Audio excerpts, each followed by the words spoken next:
अस्सलाम वालेकुम dear students. Basically Altaf sir की डेंटल सर्जरी हुई है तो कुछ दिनों के लिए वो अवेलेबल नहीं रहेंगे। जब तक वो ठीक हो जाएंगे तब तक इंशाल्लाह मैं आपकी क्लास लेता रहूँगा। तो हम वहीं से स्टार्ट करते हैं जहाँ पे अल्ताफ सर ने छोड़ा था लास्ट लेक्चर में। So will be starting with the topic oxidation states of d block elements. ठीक, आप लोगों को पता है कि डी ब्लॉक एलिमेंट्स जो है उनके कुछ बहुत सारे कुछ कैरेक्टरिस्टिक फीचर्स हैं। उनमें से one of the most important characteristic features of d block elements is their oxidation states. ठीक, और ऑक्सीडेशन स्टेट्स के बारे में हमें याद रखना है कि डी ब्लॉक एलिमेंट्स जो है unlike that of S block elements they show variable oxidation states. Variable oxidation states का मतलब है वो बहुत सारी ऑक्सीडेशन स्टेट्स दिखाते हैं। ठीक, जैसे फॉर एग्जांपल आप लोगों ने देखा होगा आयरन। अगर हम आयरन की बात करें जो कि एक ट्रांजिशन एलिमेंट है, वो नॉर्मली आपने देखा होगा या तो उसके कंपाउंड्स आपने आयरन 3+ ऑक्सीडेशन स्टेट में देखे होंगे या 2+ ऑक्सीडेशन स्टेट में देखे होंगे। ठीक, इसी तरीके से अगर हम बात करें क्रोमियम की, क्रोमियम डिफरेंट तरह की ऑक्सीडेशन स्टेट शो करता है। It can show +2, +1, +3, +4, +5 oxidation states. इसी तरीके से अगर हम बात करें मैंगनीज की, वो भी डिफरेंट तरह की ऑक्सीडेशन स्टेट शो करता है। गर्ज ये कि डी ब्लॉक एलिमेंट्स जो है वो variety of oxidation state show करते हैं except a few elements. For example अगर हम स्कैंडियम की बात करें, ठीक, तो स्कैंडियम जो है वो सिर्फ एक ही ऑक्सीडेशन स्टेट शो करता है, दैट इज +3 ऑक्सीडेशन स्टेट। ठीक, अगर हम जिंक की बात करें वो सिर्फ एक ही ऑक्सीडेशन स्टेट शो करता है, दैट इज +2।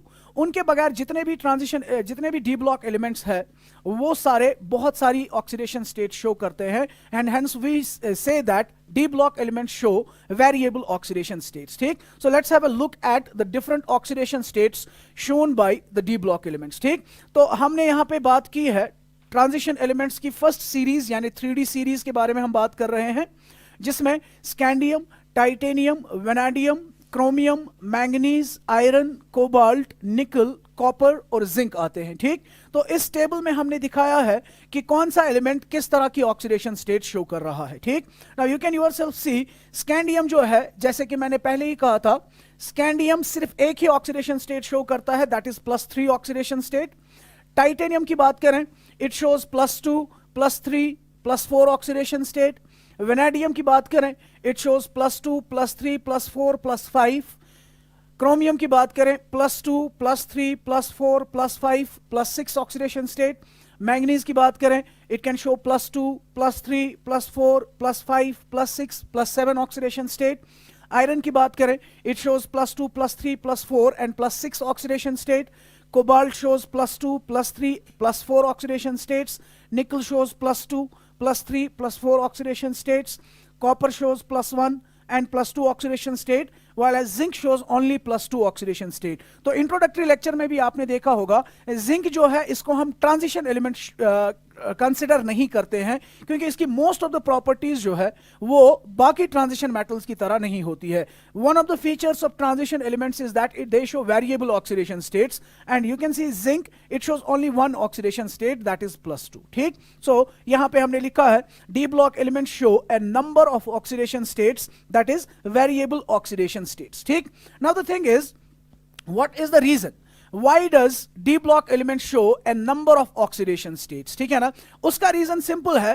हमें पता है कि जो d block elements है उनकी आउटर इलेक्ट्रॉनिक कॉन्फ़िगरेशन अगर आप याद करें, you must be remembering that इनकी आउटर इलेक्ट्रॉनिक कॉन्फ़िगरेशन होती है n-1d, n-1d 1 to 10, d 1 to 10, ns 1 to 2, ns 1 to 2, ये इनकी आउटर इलेक्ट्रॉनिक कॉन्फ़िगरेशन है। ठीक है, नाउ जब हम इनकी आउटर इलेक्ट्रॉनिक कॉन्फ़िगरेशन देखते हैं तो इलेक्ट्रॉन्स या तो ns सबशेल में प्रेजेंट होते हैं या फिर n-1d सबशेल में प्रेजेंट होते हैं। ठीक, नाउ ऑक्सीडेशन स्टेट जो हम ये +2, +3 वगैरह दिखा रहे हैं, इसका मतलब है कि इनको इलेक्ट्रॉन्स लूज करने हैं, या तो इलेक्ट्रॉन्स ns सबशेल से लूज करने हैं या n-1d सबशेल से लूज करने हैं। ठीक, नाउ सिंस आप लोगों ने पढ़ा होगा 11th क्लास में कि n-1d और ns सबशेल जो है इनके दरमियान एनर्जी गैप जो है वो बहुत कम होती है। ठीक है, so if the electron is present in ns subshell,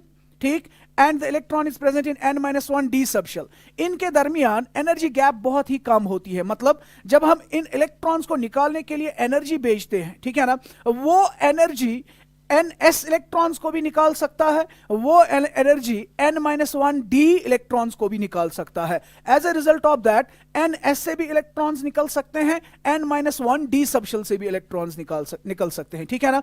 as a result of that we can say ns से जब इलेक्ट्रॉन्स निकलेंगे they can show one type of oxidation state, n-d से जब इलेक्ट्रॉन्स निकलेंगे तो वो और भी डिफरेंट ऑक्सीडेशन स्टेट शो कर सकते हैं। तो सिंपल रीजन हम कहेंगे why do D block element show variety of oxidation states, the answer for this simple thing is that कि ns और n-1d सबशेल के अंदर एनर्जी डिफरेंस बहुत ही कम होती है, और जो एनर्जी हम इलेक्ट्रॉन्स को रिमूव करने के लिए इस्तेमाल करते हैं वो ns से भी इलेक्ट्रॉन्स निकाल सकता है, n-1d सबशेल से भी इलेक्ट्रॉन्स बाहर निकाल सकता है, ठीक है।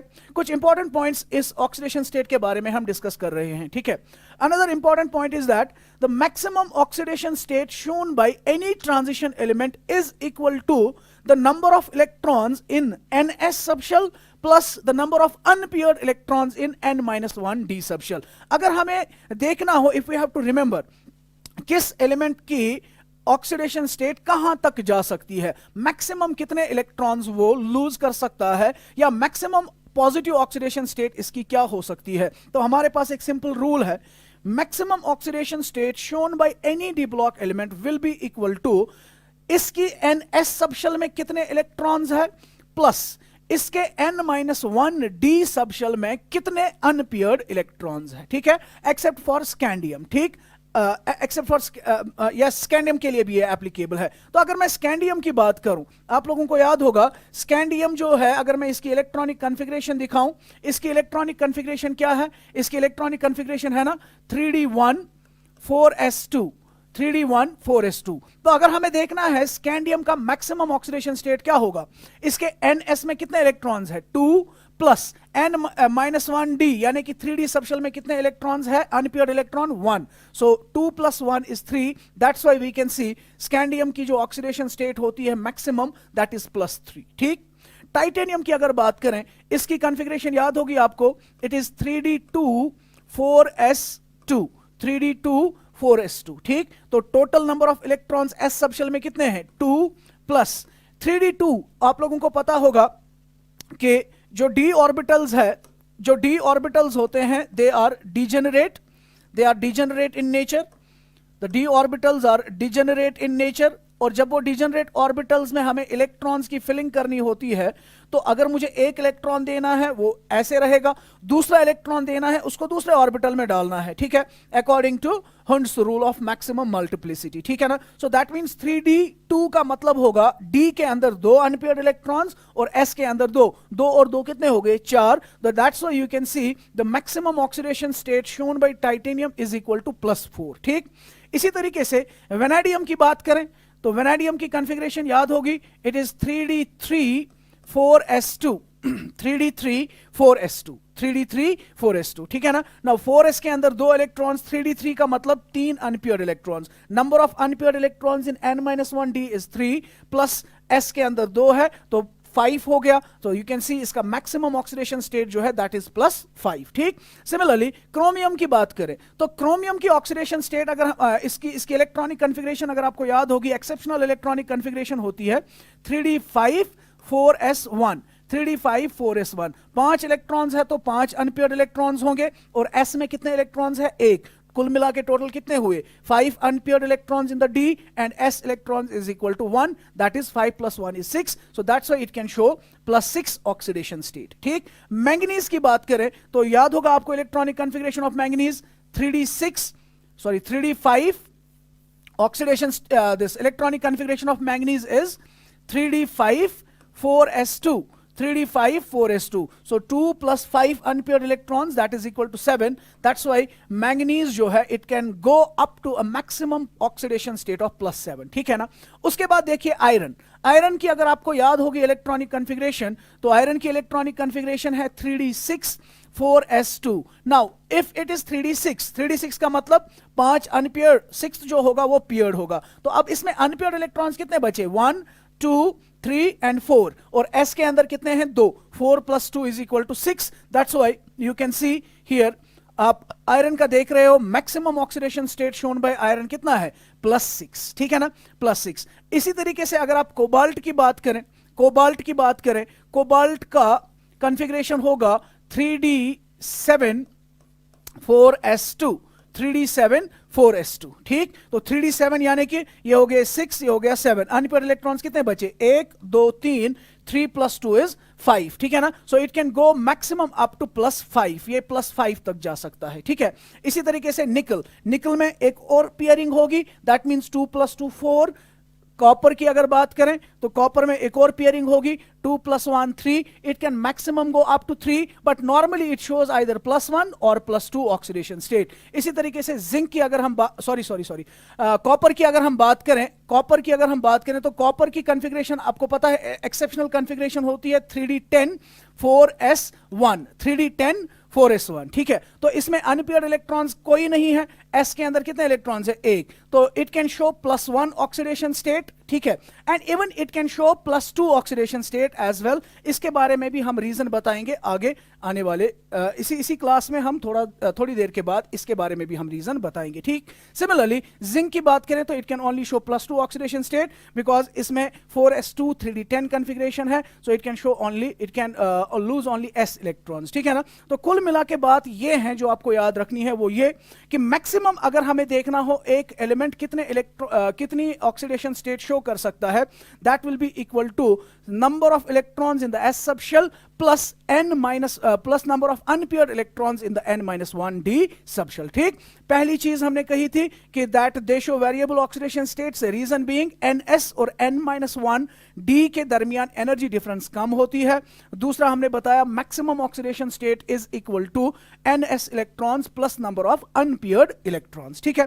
Coming to the third point regarding the oxidation states, that is minimum oxidation state is equal to, minimum oxidation state कितनी हो सकती है, number of ns electrons, ns के अंदर कितने इलेक्ट्रॉन्स हैं, एंड यू नो ns के अंदर या तो एक इलेक्ट्रॉन होगा या फिर 2 इलेक्ट्रॉन्स होंगे, ठीक है ना। तो मिनिमम ऑक्सीडेशन स्टेट क्या हो सकती है, +1, ठीक। और वो +1 कौन शो करेगा, copper can show minimum oxidation state of +1 as well as chromium जो है वो भी +1 ऑक्सीडेशन स्टेट शो कर सकता है, minimum oxidation state which they can show, ठीक है। Number fourth point is maximum oxidation state shown by a 3D element. तो अगर हम 3D सीरीज एलिमेंट्स की बात करें, इसमें से मैक्सिमम ऑक्सीडेशन स्टेट क्या है, +7, और ये कौन दिखा रहा है, manganese. So you will remember 3D series के अंदर सबसे ज्यादा oxidation state, highest oxidation state किसके पास होती है, मैंगनीज के पास होती है, कितनी, +7। You must be remembering the compound KMnO4, potassium permanganate. Potassium permanganate में आपने देखा होगा मैंगनीज के ऊपर +7 ऑक्सीडेशन स्टेट होती है, ठीक है। Next point is the minimum oxidation state shown bye a 3D element is +1, ठीक है ना। तो ये तो हमने कर दिया। Maximum oxidation state shown bye a D block element is +8, ये था maximum oxidation state shown bye अ 3D एलिमेंट। तो अगर हम पूरे D ब्लॉक एलिमेंट की बात करें, उसमें सबसे हाईएस्ट ऑक्सीडेशन स्टेट अभी तक जो कंपाउंड देखा गया है वो देखा गया है ऑस्मियम का। ऑस्मियम एलिमेंट है जो आयरन के ग्रुप में आता है, आयरन के नीचे है रुथीनियम के नीचे आता है ऑस्मियम, ठीक। तो this osmium it can show an oxidation state of +8, it can show an oxidation state of +8, ठीक। So maximum oxidation state by a 3D element is +7, maximum oxidation state by any D block element is +8, and that is shown by osmium in its compounds, ठीक है ना। Although it's very rare, but it can go maximum up to +8, ठीक। और minimum oxidation state क्या हो सकती है, +1 हो सकती है। In addition to that, a very important point जो हम यहां पे डिस्कस करेंगे, that is transition elements also show 0 oxidation state. It's a very very important point, और इसके बारे में हम थोड़ा सा डिटेल में डिस्कस करेंगे, ठीक। Transition elements can show a 0 oxidation state in compounds where they are linked with pi acceptor ligands, where they are linked with pi acceptor ligands, ठीक। तो यहां पे बात हम कर रहे हैं पाई एक्सेप्टर लिगेंड्स की। 2 टर्म्स आ रही हैं, एक लिगेंड, दूसरा पाई acceptor. Now what do you mean by A ligand, ठीक है। देखिए सबसे पहले लिगेंड्स जो है इनके बारे में डिटेल में आपको पढ़ना है कोऑर्डिनेशन केमिस्ट्री में, ठीक। यहां पे समझाने के लिए मैं कह सकता हूं कि ट्रांजिशन एलिमेंट्स जो है वो कुछ स्पेशल तरह के कंपाउंड्स बनाते हैं, ठीक। उन कंपाउंड्स की क्या खासियत होती है? उन कंपाउंड्स में सेंटर में एक ट्रांजिशन मेटल आयन प्रेजेंट होता है या ट्रांजिशन मेटल एटम प्रेजेंट होता है, ठीक? और इसके इर्द गिर्द बहुत सारे आइदर नेगेटिवली चार्ज्ड और न्यूट्रल स्पीशीज होते हैं, ठीक है ना? वो नेगेटिवली चार्ज्ड या न्यूट्रल स्पीशीज जो है, जो ट्रांजिशन मेटल के साथ बॉन्ड बनाते हैं कोऑर्डिनेशन कंपाउंड्स में, उनको हम लिगेंड्स का नाम देते हैं, ठीक है ना? So if you ever see a metal ion और a metal atom, transition metal atom surrounded by negatively charged species or neutral species. When I say negatively charged species, तो इस नेगेटिव चार्ज का मतलब क्या है? इसमें दो इलेक्ट्रॉन्स है, जब ये इस नेगेटिव चार्ज को मेटल के साथ शेयर करते हैं in the form of A coordinate bond, ठीक है ना? In the form of A coordinate bond, ये भी कोऑर्डिनेट बॉन्ड बनाएगा, ये भी कोऑर्डिनेट बॉन्ड बनाएगा, ये भी कोऑर्डिनेट बॉन्ड बनाएगा, ठीक है ना? इस तरह के कंपाउंड को, जिस कंपाउंड में एक ट्रांजिशन मेटल एटम या ट्रांजिशन मेटल आयन लिंक्ड होता है या तो नेगेटिवली चार्ज्ड स्पीशीज के साथ, ठीक है ना, through various coordinate covalent bonds, इनको हम कोऑर्डिनेशन कंपाउंड्स का नाम देते हैं, ठीक है? नाउ इन्हीं स्पीशीज को जो मेटल के साथ बहुत सारे कोऑर्डिनेट बॉन्ड्स बनाते हैं, इनको हम लिगेंड्स का नाम देते हैं, ठीक? नाउ लिगेंड्स की पहचान क्या है? या तो उनके ऊपर क्या होनी चाहिए? Negative charge, so that they can share an electron pair with the central atom in the form of A coordinate bond, या फिर लिगेंड न्यूट्रल भी हो सकता है, मगर उस न्यूट्रल लिगेंड के पास एक lone pair of electron minimum होना चाहिए, ठीक है? सो दैट वो अपने इस लोन पेयर ऑफ इलेक्ट्रॉन की मदद से ट्रांजिशन मेटल एटम या आयन के साथ कौन सा बॉन्ड बनाए? कोऑर्डिनेट बॉन्ड बनाए, ठीक है? फिर से मैं रिपीट कर रहा हूं, ट्रांजिशन मेटल स्पेशल तरह के कंपाउंड्स बनाते हैं जिनको हम कोऑर्डिनेशन कॉम्प्लेक्सेस का नाम देते हैं, ठीक? कोऑर्डिनेशन कॉम्प्लेक्स नाम से ही पता चलता है, ऐसे कंपाउंड्स जिन कंपाउंड्स में transition metal atom usually present होता है और उसके इर्द गिर्द नेगेटिवली चार्ज्ड ग्रुप्स या न्यूट्रल ग्रुप्स, मगर न्यूट्रल ग्रुप्स के अंदर क्या होना चाहिए? एक लोन पेयर, और इस लोन पेयर या इस नेगेटिव चार्ज की मदद से वो ट्रांजिशन मेटल के साथ क्या बनाते हैं? कोऑर्डिनेट बॉन्ड बनाते हैं। तो जब सेंट्रल एटम ने बहुत सारे कोऑर्डिनेट बॉन्ड्स बनाए होते हैं, इस तरह के कंपाउंड को हम कोऑर्डिनेशन कंपाउंड या कोऑर्डिनेशन कॉम्प्लेक्स का नाम देते हैं, ठीक? और इन स्पीशीज को जो सेंट्रल एटम के साथ एक कोऑर्डिनेट बॉन्ड बनाते हैं कोऑर्डिनेशन कंपाउंड्स में, उनको हम नाम देते हैं, we call them as ligands, ठीक है? लिगेंड्स। नाउ जब आपने लिगेंड का नाम सुना, तो लिगेंड का नाम सुनते ही आपके दिमाग में अब क्या आएगा कि लिगेंड एक ग्रुप है और उस ग्रुप के अंदर या तो लोन पेयर होगा या फिर क्या चीज होगी? या फिर नेगेटिव चार्ज होगी। इस लोन पेयर का वो क्या करते हैं? दे use this lone pair, they donate this lone pair to the central metal atom or central metal ion, ठीक है ना? बात समझ रहे हैं आप? central metal atom और central metal ion and they form a bond, ठीक?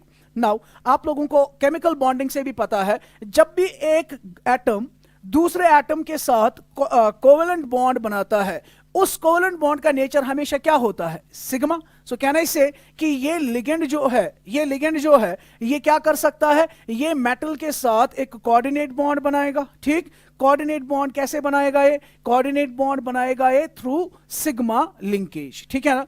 लेकिन कुछ लिगेंड्स ऐसे होते हैं जो मेटल के साथ पहले तो डोनेशन करके क्या बनाते हैं? सिग्मा बॉन्ड, लेकिन बाद में मेटल से इलेक्ट्रॉन्स वापस लेते हैं टुवर्ड्स द लिगेंड, ठीक है?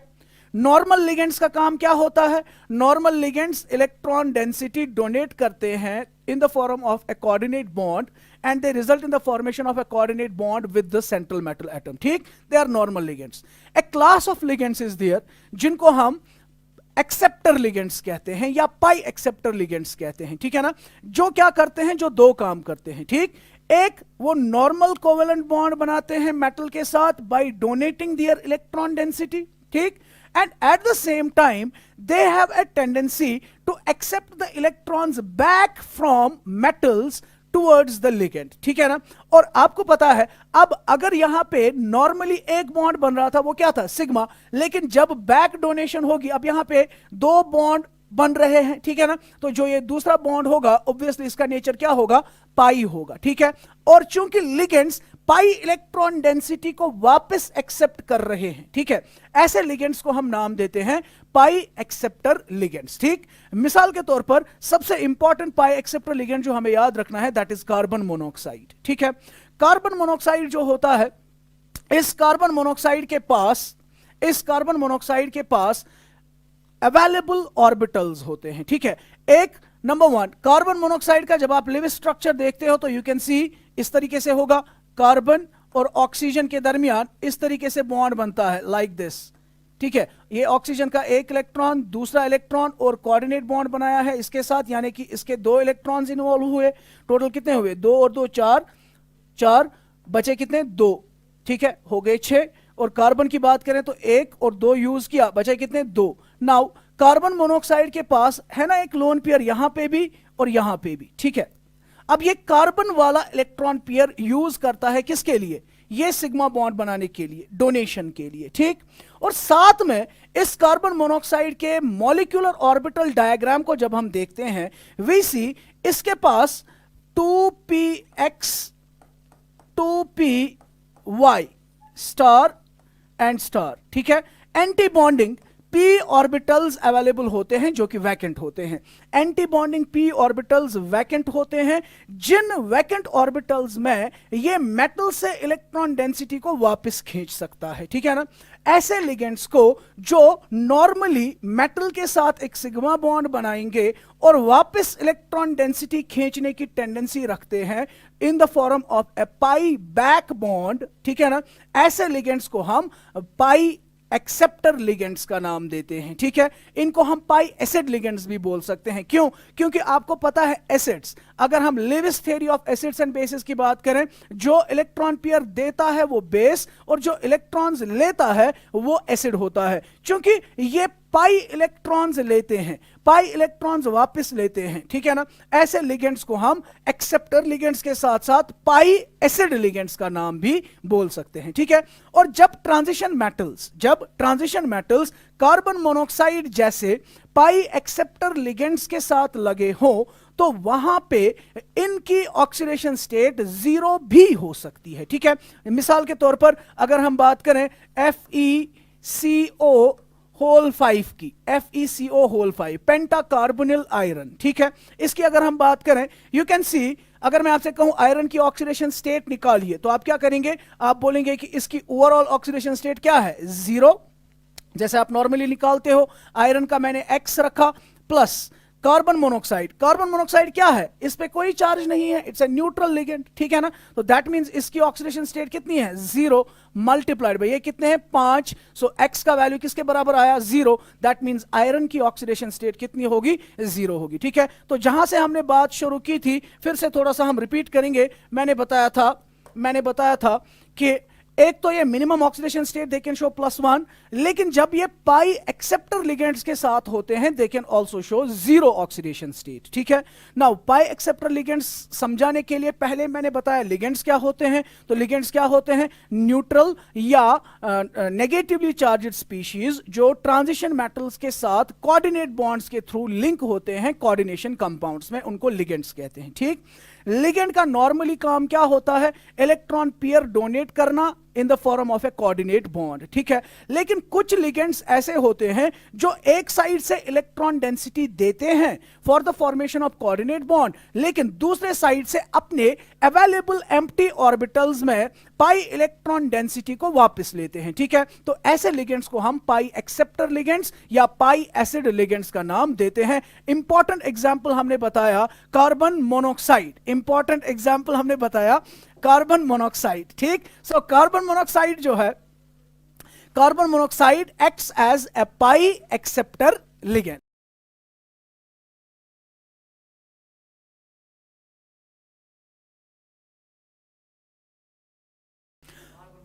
So carbon monoxide acts as a pi acceptor ligand, and whenever transition metals are linked with the pi acceptor ligands like carbon monoxide, they can also show 0 oxidation state as well. ठीक है, coming to the next point, let's move to the next point. Transition metals in higher oxidation states form covalent compounds and in lower oxidation states form ionic compounds. Basic chemical bonding से आपको पता है, आपने पढ़ा होगा फेजान्स rules, ठीक? तो फेजान्स rules क्या कहते हैं कि अगर कैटायन के अंदर चार्ज ज्यादा है, साइज कम है, तो उसका पोलराइजिंग पावर ज्यादा होता है, और एनाइन के अंदर चार्ज ज्यादा है, साइज ज्यादा है, उसकी पोलराइजेबिलिटी ज्यादा होती है, ठीक? और जब भी कैटायन का पोलराइजिंग पावर ज्यादा होगा, एनाइन की पोलराइजेबिलिटी ज्यादा होगी, तो उनके दरमियान एन आयोनिक बॉन्ड के साथ साथ एक कोवेलेंट कैरेक्टर भी डेवलप हो जाता है, ठीक है? सो जितनी चार्ज ज्यादा होगी उतना polarising power of the cation ज्यादा होगा, जितना polarising power of the cation ज्यादा होगा उतना बॉन्ड का नेचर कोवेलेंट ज्यादा होगा, ठीक? इसीलिए जब transition metals higher oxidation states में होते हैं तो हायर ऑक्सीडेशन स्टेट्स में इनके कैटायंस का पोलराइजिंग पावर ज्यादा होगा, इसीलिए वहां पे जो नेचर ऑफ द कंपाउंड्स होगा वो कोवेलेंट नेचर होगा, ठीक? और अगर कैटायंस लोअर ऑक्सीडेशन स्टेट में है तो उनका पोलराइजिंग पावर कम होगा, यानी कि जो बॉन्ड उन्होंने बनाया होगा वो बॉन्ड बेसिकली क्या होगा, वो बॉन्ड ज्यादातर आयोनिक इन नेचर होगा as compare to covalent in nature, ठीक? फॉर एग्जाम्पल अगर हम बात करें MnCl2 की, मैंगनीज डाइक्लोराइड, ठीक? तो मैंगनीज डाइक्लोराइड में आप देख रहे हो क्लोरीन के साथ लगा हुआ है, 2 क्लोरीन्स है तो दैट मींस Mn2+, ठीक? नाउ Mn2+ है तो यहां पे पोलराइजिंग पावर इसका कम होगा, as a result of that यहां पे जो बॉन्ड होगा it will be ionic in nature, clear? ठीक है। ऑन द अदर हैंड अगर हमारे पास Mn2O3 है, ठीक है, इफ वी हैव Mn2O3 या I can say MnO4 negative, for example MnO4 negative पर मैंगनेट आयन, ठीक है, पर मैंगनेट आयन, तो पर मैंगनेट आयन में अगर आप इसकी ऑक्सीडेशन स्टेट निकालेंगे it is +7 and you can find out +7 oxidation state में जो बॉन्ड मैंगनीज ने ऑक्सीजन के साथ बनाया होगा वो ज्यादातर कोवेलेंट इन नेचर होगा, that will be predominantly covalent in spite of ionic in nature, ठीक है। नेक्स्ट पॉइंट की तरफ बढ़ते हैं हम। सो नेक्स्ट पॉइंट हमारे पास है that is most common oxidation state shown by transition metals is +2, ठीक? तो जैसा कि अभी हमने इससे पहले टेबल में भी देखा था, we can show it again, you can see here हर कोई एलिमेंट जो है +2 ऑक्सीडेशन स्टेट दिखा रहा है, you can see most of the elements are showing +2 oxidation state. So +2 oxidation state जो है it is the most common oxidation state shown by transition elements, ठीक? एक्सेप्ट फॉर स्कैंडियम, स्कैंडियम जो है वो +3 oxidation state show कर रहा है, ठीक है ना, ये +3 ऑक्सीडेशन स्टेट शो करता है, बाकी सारे ट्रांजिशन एलिमेंट जो है they mostly show +2 oxidation states, ठीक है। Now coming to another very important point जो आपके कॉम्पिटिटिव एग्जाम्स में भी पूछा जाता है, इनफैक्ट शायद पूछा भी गया है एक बार, ठीक है, that is down the group the stability of higher oxidation state increases. It's a very important point. जब हम पी ब्लॉक एलिमेंट्स की बात करते हैं तो पी ब्लॉक एलिमेंट्स में हम एक इंपॉर्टेंट पॉइंट देखते हैं, when we move down the group, ठीक है, तो डाउन द ग्रुप वहां पे लोअर ऑक्सीडेशन स्टेट जो है वो ज्यादा स्टेबल होती है because of a phenomenon that is called as inert pair effect, ठीक है, that is the inability of s orbital electrons to participate in bonding. उसके यहां पे मैं डिस्कशन नहीं करूंगा, आप लोगों ने सुना होगा इनर्ट पेयर इफेक्ट। सो पी ब्लॉक एलिमेंट्स में जब हम डाउन द ग्रुप जाते हैं तो वहां पे लोअर ऑक्सीडेशन स्टेट ज्यादा स्टेबल हो जाती है, लेकिन डी ब्लॉक एलिमेंट्स में जब हम डाउन द ग्रुप जाते हैं तो हायर ऑक्सीडेशन स्टेट जो है वो ज्यादा स्टेबल हो जाती है, ठीक? फॉर एग्जांपल अगर हम बात करें क्रोमियम वाले ग्रुप की, क्रोमियम मॉलिब्डेनम टंगस्टन, ठीक है, तो क्रोमियम मॉलिब्डेनम टंगस्टन में अभी आपने देखा chromium it can go up to +6 maximum oxidation state, ठीक है। Now +6 oxidation state of chromium जो है वो लेस स्टेबल होगी, उससे ज्यादा मॉलिब्डेनम +6 स्टेट में ज्यादा स्टेबल होगा, उससे ज्यादा टंगस्टन जो है वो +6 ऑक्सीडेशन स्टेट में ज्यादा स्टेबल होगा, ठीक है ना। और in other words we can say chromium +2 जो है lower oxidation state of chromium will be more stable than lower oxidation state of molybdenum which will be more stable than lower oxidation state of tungsten, ठीक है। सो हमने point याद रखा यहां पे, down the group oxidation state, higher oxidation state becomes more stable as compared to the lower oxidation state, ठीक है ना। Now, इसके रिलेटेड क्वेश्चंस पूछे जा सकते हैं। फॉर एग्जांपल एक क्वेश्चन मैंने यहां पे लिखा हुआ है, arrange the following in the correct order of their oxidizing power, ठीक है। नाउ ऑक्सीडाइजिंग पावर को हमें कंपेयर करना है और ये question directly stability of oxidation states के साथ रिलेटेड है, हायर ऑक्सीडेशन स्टेट वाली स्टेबिलिटी के साथ, ठीक है ना। आपको 3 ऑक्साइड्स दिए गए हैं, chromium oxide, molybdenum oxide and tungsten oxide. हमें पूछा गया है इनका ऑक्सीडाइजिंग पावर कंपेयर करिए ना। ऑक्सीडाइजिंग पावर का मतलब क्या है, हमें देखना है कि इनमें से अच्छा ऑक्सीडाइजिंग एजेंट कौन होगा। ठीक ना, अच्छा ऑक्सीडाइजिंग एजेंट किसको कहते हैं? सबसे पहले तो ऑक्सीडाइजिंग एजेंट किसको कहते हैं? ऑक्सीडाइजिंग एजेंट हम बोलते हैं उस स्पीशीज को जो दूसरे को ऑक्सीडाइज करे, खुद रिड्यूस हो जाए। ठीक है, और रिड्यूस होने का मतलब जिसको इलेक्ट्रॉन एक्सेप्ट करने की टेंडेंसी ज्यादा होगी। ठीक है ना, तो जो ज्यादा तेजी से इलेक्ट्रॉन एक्सेप्ट करेगा वो दूसरे को तेजी से ऑक्सीडाइज करेगा, खुद रिड्यूस हो जाएगा, and it will act as an oxidising agent. ठीक है ना, अब अगर किसी को अच्छा ऑक्सीडाइजिंग एजेंट का काम करना है, that means it has to accept the electrons. ठीक, और अगर उसने इलेक्ट्रॉन्स एक्सेप्ट किए, ठीक है, तो उसकी ऑक्सीडेशन स्टेट का क्या हो जाएगा? डिक्रीज हो जाएगी। ठीक है ना, सबसे पहले अगर मैं देखूं यहां पे क्रोमियम की ऑक्सीडेशन स्टेट क्या है? +6। मोलिब्डेनम की ऑक्सीडेशन स्टेट क्या है? +6। टंगस्टन की ऑक्सीडेशन स्टेट क्या है? +6। ठीक, तो सभी यहां पे +6 ऑक्सीडेशन स्टेट में है। अब अगर ये एक्ट करेगा एज ऑक्सीडाइजिंग एजेंट, तो that means it has to accept electrons. ठीक है, अगर इसने इलेक्ट्रॉन्स एक्सेप्ट किए, मान लीजिए इसने 3 इलेक्ट्रॉन्स एक्सेप्ट किए और ये +3 ऑक्सीडेशन स्टेट में चला गया। ठीक है, इसने भी इलेक्ट्रॉन्स एक्सेप्ट किए, ये +3 ऑक्सीडेशन में चला गया, इसने भी इलेक्ट्रॉन्स एक्सेप्ट किए, ये भी +3 ऑक्सीडेशन में चला गया। ठीक है, अब हमें देखना है कि इनमें से, इन 3 ऑक्साइड्स में से ज्यादा तेजी से इलेक्ट्रॉन कौन एक्सेप्ट करेगा। ठीक है ना, और जो ज्यादा तेजी से इलेक्ट्रॉन एक्सेप्ट करेगा वो अच्छा ऑक्सीडाइजिंग एजेंट होगा। ठीक, now if you look at this process, electron accepting tendency, ठीक है ना, ये +6 से किस में आ रहा है? +3 में। ये +6 से आ रहा है +3 में, ये भी +6 से आ रहा है +3 में। ठीक है, अब इनमें से हमें देखना है +6 किसकी ज्यादा स्टेबल है, +3 किसका ज्यादा स्टेबल है। हायर ऑक्सीडेशन स्टेट का अभी हमने बताया, क्योंकि क्रोमियम, मोलिब्डेनम और टंगस्टन एक ही ग्रुप के एलिमेंट्स है। अभी हमने बोला कि क्रोमियम +6 जो है इसकी स्टेबिलिटी कम है as compare to molybdenum +6, as compare to tungsten +6। ठीक है, इसका मतलब यह हुआ कि क्रोमियम +6 ऑक्सीडेशन स्टेट में रहना पसंद नहीं करेगा। It will always try to get to the lower oxidation state. ठीक है, और टंगस्टन जो है ये +6 ऑक्सीडेशन स्टेट में स्टेबल है, ये लोअर ऑक्सीडेशन स्टेट में क्या होगा? अनस्टेबल। अगर ये हायर ऑक्सीडेशन स्टेट में लेस स्टेबल है, दैट मींस ये लोअर ऑक्सीडेशन स्टेट में ज्यादा स्टेबल होगा। अब अगर ये इलेक्ट्रॉन एक्सेप्ट कर रहा है, ये भी एक्सेप्ट कर रहा है, ये भी एक्सेप्ट कर रहा है, तो ये एक्सेप्ट करने के बाद किस में आ रहा है? लोअर ऑक्सीडेशन स्टेट में। इसकी higher oxidation state less stable है, lower oxidation state more stable है, तो इसको होगी ना ज्यादा टेंडेंसी इलेक्ट्रॉन्स को एक्सेप्ट करने की। अगर इसको ज्यादा इलेक्ट्रॉन टेंडेंसी है एक्सेप्ट करने की, दैट मींस ये चाहेगा ना ज्यादा जल्दी से इलेक्ट्रॉन एक्सेप्ट करके खुद रिड्यूस हो जाना और दूसरे को ऑक्सीडाइज करना। ठीक है, तो that means I can simply say chromium +3 जो है ये ज्यादा स्टेबल होगा as compare to molybdenum +3, as compare to tungsten +3। ठीक, दैट मींस जो भी प्रोसेस इसको +6 से +3 में ले जाएगा वो प्रोसेस इसके लिए फेवरेबल होगी, और +6 से +3 में आना इसके लिए फेवरेबल है। इसका मतलब ये जल्दी से इलेक्ट्रॉन्स लेगा, ये जल्दी से खुद को रिड्यूस करेगा और दूसरे को ऑक्सीडाइज करेगा। ठीक, तो इनमें से बेटर ऑक्सीडाइजिंग एजेंट कौन होगा?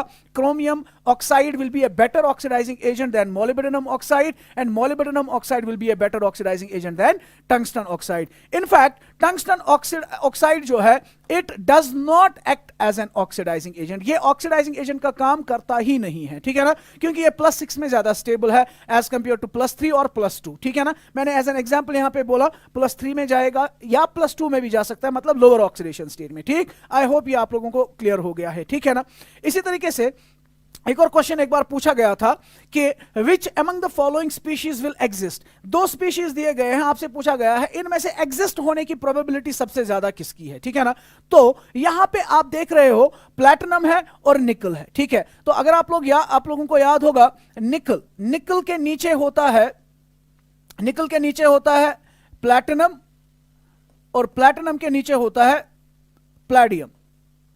सॉरी, निकल के नीचे होता है प्लैडियम और प्लैडियम के नीचे होता है प्लैटिनम। ठीक है ना, नाउ ये एक ही ग्रुप के तीनों मेंबर्स हैं। ठीक है ना, नाउ डाउन द ग्रुप हमने क्या देखा? Down the group higher oxidation state is more stable. ठीक है, now if you look at this one, अगर मुझे इसकी ऑक्सीडेशन स्टेट को कैलकुलेट करना है, मैं कैसे कैलकुलेट करूंगा? देखिए ये कॉम्प्लेक्स कंपाउंड है। ठीक है ना, इसके बाहर देखिए क्या है? K 2 K है, ठीक है ना, and you know K exist as K positive, और K कितने हैं यहां पे 2, दैट मींस बाहर इसके 2 पॉजिटिव चार्ज है, तो इस पूरे कॉम्प्लेक्स के ऊपर कितनी चार्ज होगी 2 माइनस, ठीक। तो अगर मुझे इसकी ऑक्सीडेशन स्टेट को निकालना है, प्लैटिनम की ऑक्सीडेशन स्टेट को कैलकुलेट करना है, how can I calculate, I will say इस पूरे कॉम्प्लेक्स पे टोटल चार्ज कितनी है -2, ठीक है, प्लैटिनम का निकालना है, that is X plus chlorine, you know chlorine exist as chloride, that means एक क्लोरीन का -1 इनटू कितने क्लोरीन है 6 क्लोरीन है, ठीक है ना, 6 क्लोरीन है, ठीक, इट शुड बी NaCl6, ठीक, 6 क्लोरीन है, ठीक है ना। तो दैट मींस अगर आप चेक करें X -6 is equal to -2, X is equal to -2 plus 6, X is equal to +4, X is equal to +4, ठीक है ना। इसी तरीके से अगर आप निकल की ऑक्सीडेशन स्टेट निकालें तो यहां पे भी बिल्कुल ऐसे ही निकल की ऑक्सीडेशन स्टेट जो होगी दैट विल बी +4, ठीक है ना, दैट विल बी +4, समझ रहे हैं आप बात, ठीक।